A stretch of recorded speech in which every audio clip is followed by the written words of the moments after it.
আমরা তো বাহিরতে থেকে যখন তারা টার পাইছে আমরা আসি ভিতরে আসছি তখন তো এরা পলায় যাওয়ার চেষ্টা করছে সবগুলা ক্লোজ করে আমরা রুমের ভিতরে রাখছি। আসেন দেখেন। গাজীপুর মহানগরের পুবাইল থানাধীন হায়দ্রাবাদ তালতলা এলাকায় অভিযান চালিয়ে 180 পিস ইয়াবা সহ 9 জনকে আটক করেছে পুলিশ। শনিবার 28 ফেব্রুয়ারি রাত আনুমানিক 9টা 30 মিনিটে গোপন সংবাদের ভিত্তিতে এই অভিযান পরিচালনা করা হয়। পুলিশ সূত্রে জানা যায়, হায়দ্রাবাদ এলাকার কথিত মাদক ব্যবসায়ী রাজীবের বাড়িতে ইয়াবা কেনাবেচা চলছে। এমন তথ্যের ভিত্তিতে পুবাইল থানা পুলিশের মোবাইল 6 নাইট পার্টির ইনচার্জ এসআই নাসির উদ্দিনের নেতৃত্বে একটি দল ঘটনাস্থলে অভিযান চালায়। অভিযানে SI Rafiqul Islam, SI Mohammad Nazmul Haque, ASI Samad Sheikh, SI Hafizur Rahman, SI Mukibul Hasan, romeo 6 night পার্টির এসআই শ্রী সুমন চন্দ্র, এসআই ওমর ফারুক সহ সঙ্গীয় ফোর্স অংশ নেন। পুলিশ জানায়, অভিযানের সময় রাজীবের বাড়ির একটি কক্ষ গোপন টর্চার সেল হিসেবে ব্যবহৃত হতো। ওই কক্ষ থেকে বাড়ির মালিক রাজীব সহ মোট 9 জনকে আটক করা হয়। পরে রাজীব নিজ হাতে টেবিলের ড্রয়ার থেকে একটি নীল জিপার ব্যাগ বের করে দেন, যার ভেতরে 180 পিস ইয়াবা ট্যাবলেট পাওয়া যায়। ঘটনাস্থলে স্থানীয় এলাকাবাসী ও সাংবাদিক সহ অসংখ্য মানুষ উপস্থিত ছিলেন। তাদের সামনে জব্দ তালিকা প্রস্তুত করে আইনানুগভাবে মাদকদ্রব্য জব্দ করা হয় এবং আটককৃতদের থানায় নিয়ে যাওয়া হয়। আটককৃত ব্যক্তিরা হলেন রাজীব হোসেন, রকি মিয়া, রানা, মোস্তাক হোসেন, নাসিরউদ্দিন, রুবেল সরকার, আশরফ, জিহান, সূর্য। পুবাইল থানার অফিসার ইনচার্জ জানান, আটককৃতদের বিরুদ্ধে মাদকদ্রব্য নিয়ন্ত্রণ আইনে পরবর্তী আইনগত ব্যবস্থা প্রক্রিয়াধীন রয়েছে।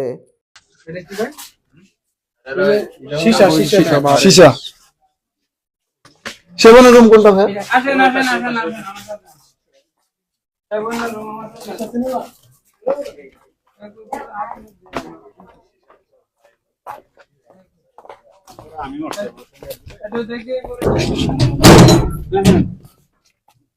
এই রুমটিতেই মূলত তারা মাদক সেবনের কার্যক্রম পরিচালনা করত।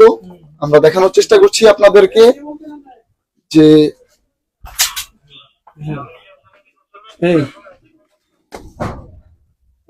তাদের মূল আন্ডারগ্রাউন্ড আপনারা দেখতে পাচ্ছেন। এই যে এগুলা এই যে খাইছে এগুলো বৈশা এই রুমটাতে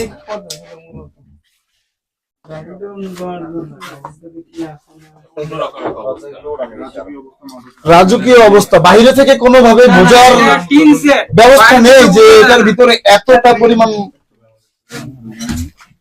মূলত এই জায়গাতে মাদক সেবন হতো, এই যে মাদক সরঞ্জাম যেগুলো ব্যবহার করা হতো মাদকের জন্য। জি, কত পিস পর্যন্ত পেয়েছেন? রুমের ভিতর ঢুকলে বোঝা যাবে যে এটা কি আসলে। Torture sell. হ্যাঁ, টর্চার সেল। Torture sell. হ্যাঁ হ্যাঁ হ্যাঁ, টর্চার সেল। বাহির থেকে কোনোভাবেই বোঝার পরিস্থিতি নেই যে এর ভিতরে ইনসেট একটি বাড়ির ভিতরে এ ধরনের পরিবেশ তারা তৈরি করে রেখেছে। এখানে বিভিন্ন মানুষকে ধরে নিয়ে এসে মুক্তিপণ আদায় করা হতো। এখানে মূলত নেশাখোরদের একটা আস্থা চলে। এটাতে ভাই আপনি তো মোবাইল থানার তদন্ত আভিযানিক এখানে এখানে এখানে লোক